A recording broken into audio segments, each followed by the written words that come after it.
Avis vascular centre మన దేశంలోనే the best varicose vein hospital. And ఒక యాంగ్రీ యాక్షన్ పోలీస్ ఆఫీసర్ రోల్లో మీరు ఒక సినిమా చేశారు, నేటి భారతం అనుకుంటారు తెలుగులో. ఆ సినిమా రిలీజ్ అయిన తర్వాత చాలామంది యువత పోలీస్ అవ్వాలి, డిపార్ట్మెంట్లో చేరాలి, దేశానికి సేవ చేయాలి, ఒక ఇన్స్పిరేషన్ ఇచ్చిన సినిమా అది. ఆ సినిమాలో మీ యాక్షన్ పీక్స్లో ఉంటుంది, సినిమా కూడా సూపర్ హిట్. అయితే నా క్వశ్చన్ ఏంటంటే సార్, మీకు ఒక గ్యాప్ వచ్చిన తర్వాత రాజశేఖర్ గారికి అంకుశం, మగాడు ఇలాంటి బ్లాక్ బస్టర్ మూవీస్ పడ్డాయి. కానీ యాక్చువల్గా సుమన్ కానీ ఆ లెగసీ అలాగే కంటిన్యూ అయి ఉంటే, ఆ బ్రేక్ కానీ రాకుండా ఉండుంటే, ఇప్పుడు రాజశేఖర్కి ఏవైతే సినిమాలు పడ్డాయో ఆ సినిమాలన్నీ సుమన్ వే అని చెప్పి ఒక టాక్ ఉంది. మీ దాకా ఆ టాక్ వచ్చిందా? వచ్చింది. ఇప్పుడు నేను సినిమా ఫీల్డ్కి సంబంధం లేనివాడు సార్. సినిమా యాక్టర్ అవుతా అని చెప్పి ఫిలిం ఇన్స్టిట్యూట్కి వెళ్ళా. సినిమా యాక్టర్ అవుతా అని చెప్పి ప్రొడ్యూసర్ని కలవడం, డైరెక్టర్ని కలవడం, ఈ పనికి నేను వెళ్ళా సార్. నన్ను బలవంతంగా సినిమా ఫీల్డ్ లాగా వచ్చారు తమిళ్ కిట్టు. ఇప్పుడు ఆస్పిరేషన్ ఉండేవాళ్ళు ఫిలిం ఇన్స్టిట్యూట్కి పోయి డ్రామాలు, ఆ రోజుల్లో డ్రామాలు చేయాలి, అది వేరే. నేను ఆ ఆస్పిరేషన్ లేదు, ఎందుకంటే నాకు బ్యాక్గ్రౌండ్ లేదు సార్, ఆ ఫీలింగ్ లేదు, యాక్టింగ్ తెలియదు, డాన్సింగ్ తెలియదు, ఏమి తెలియదు, ఓన్లీ కరాటే బ్లాక్ బెల్టే. అక్కడి నుంచి ట్రాన్స్ఫర్మేషన్ ఇంటూ అన్ యాక్టర్ అండి. సో ఒక ప్రొఫెషన్గా మెల్లిగా అది మారడం. దాని తర్వాత కూడా నాకు ఏంటంటే ఏమో కంటిన్యూ చేయాలా వద్దా అని ఎప్పుడు నాకు ఇదే. అంటే ఈ రొటీన్ వర్క్ చేయడం, మార్నింగ్ లేస్తే పరిగెత్తి వెళ్ళడం, డైలాగులు చెప్పడం, ఫైట్లు, ఇవన్నీ నాకు కొన్నిసార్లు కొంచెం బోర్ కొట్టేది. ఏం వేరే ఏం లేదు, ఇదే ఇది. హీరో అన్నప్పుడు అదే డైలాగులు, వేరే వేరే రైటర్స్ వేరే వేరే స్లాంగ్లో రాస్తారు, ముందుది వెనక్కి ముందు రాస్తారు, మ్యాటర్ ఒకటే.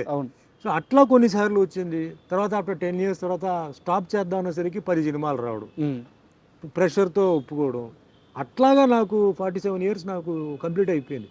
అంతేగాని నెంబర్ 1 అయిపోవాలి, వాడు వస్తే నేను వదలకూడదు, లేకపోతే వాడెట్లా ఓవర్టేక్ చేస్తాడు అనేది నేను ఎప్పుడు అనుకోలేదు. బట్ అప్పుడు టాక్ ఏంటంటే ఈ సినిమా సుమన్ చేయాల్సింది, రాజశేఖర్ చేస్తున్నాడు సార్, ఈ సినిమా సుమన్కి అట్లా టాక్ ఒకటి వచ్చింది. బట్ నేను దాని గురించి పెద్దగా, ఎందుకంటే ఛాలెంజెస్ తర్వాత వస్తూనే ఉంటారు సార్, మనమే ఉండాలి అనుకుంటే ఎట్లా. ఈరోజు మీరు అంటే కంపేర్ చేస్తే ఈరోజు హీరోస్ లిస్ట్ వచ్చేటప్పటికి చాలామంది ఉన్నారు. అవును, మనం ఎవరిని ఆపలేము, ఎందుకంటే ఆ ఫ్లో పోతూనే ఉంటుంది. మన లెవెల్ని, మన స్టాండర్డ్ని ఇంప్రూవైజ్ చేసుకొని బెటర్ క్యారెక్టర్స్తో పోవడం తప్ప మనం వాళ్ళు రాకూడదు అని మనం బాధ పెట్టలేము. సో మనం వాళ్ళు కూడా ఈయన రాకూడదు అని చెప్పేసి ఆపడానికి లేదు. అంటే లేదు సార్, అంటే సుమన్ అనే వ్యక్తి ఏ రోజు కూడా అలా ఆలోచించిన మనిషి కాదు, అది అందరికీ తెలుసు. కాకపోతే ఇలాంటి ఒక టాక్ ఉందని మీకు చెప్పాలనే ఉద్దేశంతో ఈ క్వశ్చన్ అడిగాను. వచ్చింది, టాక్ వచ్చింది. అండ్ మీరు లైఫ్ గురించి, మీ కెరీర్ గురించి మాట్లాడేటప్పుడు చాలా ఎక్కువ సార్లు దేవుడి ప్రస్తావన తీసుకొని వస్తారు. సో దేవుడిని మీరు చాలా బలంగా నమ్ముతారు. అయితే ఒక ఇంటర్వ్యూలో మీరు మాట్లాడుతూ నా పైన చేతపడి కూడా జరిగింది అని చెప్పి మీరు అన్నారు. సార్, మీ పైన జరిగిన అక్రమ కేసులు, వాటి గురించి అన్ని వివరాలు అందరికీ తెలుసు. దాని నుంచి మీరు కడిగిన ఒక ముత్యంలాగా ఎలా బయటపడ్డారో కూడా అందరికీ తెలుసు. అయితే ఈ చేతబడి చేపించిన వ్యక్తులు ఎవరు సార్? అది తెలియదండి. ఇప్పుడు కూడా అది చాలా ఇండస్ట్రీలో కూడా ఇప్పుడు కూడా బిజినెస్, ఫిలిం ఇండస్ట్రీ తర్వాత వాటిలంతా ఇప్పుడు జరుగుతూనే ఉన్నాయి ఇప్పటికీ. కేరళలో చాలా ఫేమస్ చోటానికరే అని చెప్పి ఒక ప్లేస్ ఉంది సార్. అక్కడ ఈ చేతపడి చేసింది తీసేయడం చాలామందికి తెలియదు.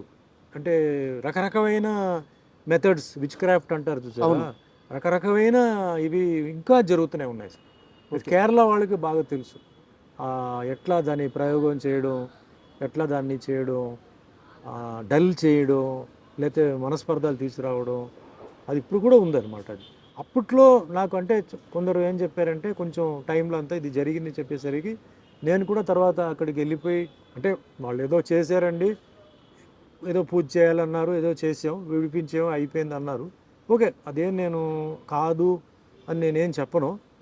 బట్ నేను ఏమి నమ్ముతానంటే, నేను చెప్తున్నాను చూసారా, టైం అనేది, ఆ డెస్టినీ అనేది ఒక డిజైన్ పెట్టేసింది సార్. ఈ సంవత్సరం ఇది, ఈ సంవత్సరంలో ఈ నెల ఇది, ఈ నెలలో ఈ వారం ఇది, వారంలో ఈ రోజు ఇది, అది జరిగి తీరాలి, అది జరిగి తీరాలి సార్. అది నా ఎక్స్పీరియన్స్తో చెప్తున్నాను. మనం వేరే వాళ్ళ మీద చెప్పొచ్చు, వీడు తొక్కేసాడు, వీడు నొక్కేసాడు, వీడి వల్ల జరిగింది, వాడు ఆ టైం అలా జరిపిస్తుంది. ఆ టైం కొందరితో చేయిస్తుంది. వాళ్ళకి చెయ్యాలన్న ఉద్దేశం లేదు. అది వాళ్ళ రాతే, అది వాళ్ళ రాతే. ఆ కర్మ, అదే కర్మ అనేది. ఆ తప్పు చేయిస్తుంది అక్కడ. వాళ్ళు తర్వాత అనుభవించాలి. ఖచ్చితంగా సార్, ఖచ్చితంగా వాళ్ళు ఫ్యామిలీతో అనుభవిస్తారు. నాకు దెబ్బ తగిలిందంటే నా చేయి నొప్పి అండి. నా ఇంట్లో పిల్లలకు దెబ్బ తగిలితే ఏంటండి, వాళ్ళకన్నా నాకు నొప్పి ఉంటుంది. అది అలాగే రోగాలు రావడం, రోగాలు కూడా టైంని బట్టి సార్ వస్తుంది. మన బాడీలో ఫుల్ ఏంటంటే, అంటే నేను కొంచెం అస్ట్రాలజీ చదివాను సార్. మన బాడీలో ప్రతి part is connected to planet అండి సార్. ఏదో ప్రాబ్లం ఉంది అంటాడు డాక్టర్, అంటాడు నీకేమీ లేదు, నువ్వు బాగానే ఉన్నావా, నువ్వు ఎక్కువగా ఆలోచిస్తున్నావు, నీ రిపోర్ట్స్ అని బ్రహ్మాండంగా ఉంది అంటాడు. కానీ అతనికి సరిగా లేదు, రాత్రి నిద్ర పట్టట్లేదు, శ్వాస సరిగా రావట్లేదు, ఏదో అంటాడు. అన్డయాగ్నోజబుల్ డిజీజ్ అంటారండి. వాడి కష్టం వాడికి ఒక్కడికే తెలుస్తుంటుంది. వాడికే తెలుసు.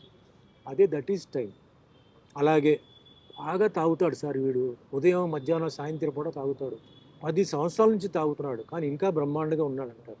అది టైం. అంటే ఆ గ్రహాలు, లోపల ఉన్న గ్రహాలు అంత బలంగా ఉంటాయి సార్. యాక్సిడెంట్ జరుగుతాయి సార్, అయిపోయాడు అనుకుంటాం, బ్రతికిపోతారు, తిరిగి వస్తాడు. కొందరు నుంచుని అలా పడిపోతారు. అవును.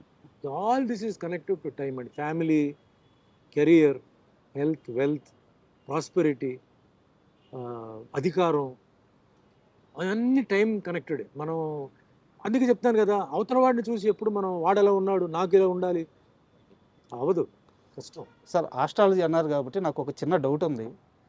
అంటే మీకు గురుడి స్థానం చాలా బలంగా ఉంది, బుధ గురు, అంటే నాకు కొంత అవగాహన ఉంది, అందుకని అడుగుతున్నాను. మీ జాతకం ప్రకారం బుధ స్థానం, గురు స్థానం చాలా బలంగా ఉంది. అండ్ మీకే తెలియకుండా చిన్నప్పుడు ఒక ఆర్ట్ ఫామ్ నేర్చేసుకున్నారు, మార్షల్ ఆర్ట్స్. అంటే గురుగ్రహం బలంగా ఉన్న వాళ్ళకి ఆర్ట్స్ వచ్చేస్తాయి. ఖచ్చితంగా మీ జాతకంలో మీరు ఇండస్ట్రీలోకి ఒక ఆర్ట్ వైపు రావాలని రాసిపెట్టి ఉండాలి, కానీ మీ జాతకంలో అది లేదంట. అవును. ఎలా సార్, ఇది పూర్తిగా విరుద్ధంగా ఉంది. అదే పైవాడు అండి, ఇక్కడే వస్తుంది. ఇప్పుడు అన్నిటికన్నా శక్తి అనేది మహాశక్తి సార్. ఆ శక్తి ఏంటంటే, ఇప్పుడు మనిషి జాతకం రాస్తాడు సార్, జాతకాన్ని కూడా ఉల్టా తిప్పగలిగే శక్తి పైవాడు సార్. ఓకే. చాలామంది జాతకం చెప్తారు సార్, ఆ డెత్ అనేది ఎవడైనా కరెక్ట్గా చెప్పగలుగుతాడా? లేదు. చెప్పలేడు. అదేంటి, వాడి జాతకం అయిపోయింది కదా, వాడు ఇంకా వాడు ఉన్నాడు ఏంటి, ఇంకా వాడు తిరుగుతున్నాడు ఏంటి అంటారు. పైవాడు అదే మిరకల్. మిరకల్ మీనింగ్ ఏంటంటే అది, వాడికి టైం అయిపోయింది. ట్రాజెడీ మీనింగ్ ఏంటి, అదేంటి అప్పుడే చనిపోయాడు, పాపం చిన్న వయసు, వాడికి ఇంకా మంచి భవిష్యత్తు ఉంది కదా, జాతకంలో అలా లేదు కదా. కర్మ. పెళ్ళి అయిన తర్వాత అన్ని జాతకాలు చూసి పెళ్లి చేస్తారు సార్ కదా. అవును. మ్యాచ్ అయిందా లేదా అని. అవును, చాలా ముహూర్తాన్ని బట్టి టైం తాళి కడతారు. అవును. ముహూర్తానికి ఫస్ట్ నైట్ పంపుతారు, అన్నీ పంపుతారండి. ఎందుకు విడిపోతున్నారండి? పెద్ద పెద్ద వాళ్ళు చీప్గా చూడరు కదా జాతకాలు. అవును. పూర్వజన్మ కర్మ. ఆ పూర్వజన్మ కర్మలో బ్యాలెన్స్ ఉంటుంది, అది బెండు తీస్తుంది. ఎట్లా? పిల్లల ద్వారా. ఎవడైతే తప్పు చేసాడో వాడేమనుకుంటాడు, నన్ను ఎవడేం పీకలేడు, నేను అది చేశాను ఇది చేశాను, వాడిని మోసం చేశాను అనుకుంటాడు. కానీ వాడికి ఒక మనసు ఉంటుంది కదా, దానికి ఫీలింగ్ ఉంటుంది కదా, అది ఫీలింగ్ ఇవ్వాలి కదా. ఎవరి ద్వారా? పిల్లల్ని బెండి తీస్తే వాడు ఏడుపుతాడు, లేదా వాడు ఏడవడు. సో కర్మ, ఆ కర్మ సిస్టమ్ అండి. You get what you give అంటారు. You give happiness, you get happiness. You give sorrow, you get sorrow. So ఆ కర్మ సిద్ధాంతం అక్కడ ఏంటంటే, అది బుక్లో ఎంటర్ అయిపోతుంది. మీరు ఏ తప్పు చేసినా అది ఎంటర్ అయిపోతుంది. ఎప్పుడు ఇవ్వాలి, ఏ విధంగా ఇవ్వాలి, ప్లేట్లో ఇవ్వాలా, ఆకులో ఇవ్వాలా, ఎట్లా ఇవ్వాలి అనేది డిసైడ్ చేసి మీ కరెక్ట్ టైంకి పెడుతుందండి.